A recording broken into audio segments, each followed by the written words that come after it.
感謝 Podchill 頒發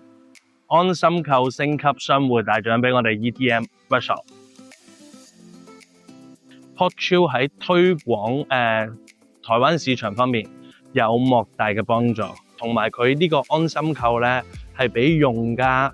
有好好嘅購物體驗。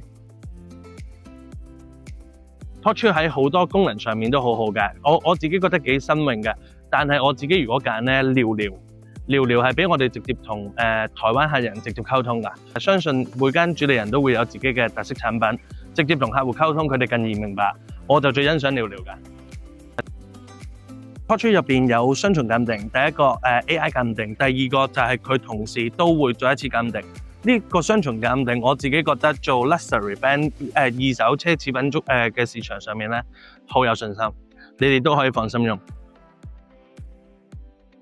對於呢一個問題咧，我自己有個睇法，你可以從一啲低價錢嘅入手，因為 Podchill 最低咧去到港幣大概500蚊度就已經入到手㗎啦。如果你擔心試咗一兩件先 ，OK， 知道晒個玩法，再買一啲可能價位高少少嘅產品。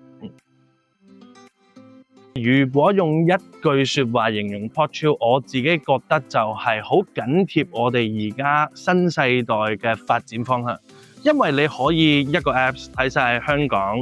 睇晒台灣所有寶藏鋪頭嘅產品，正到不得了，你哋都唔好錯過，快啲入嚟 Podchill。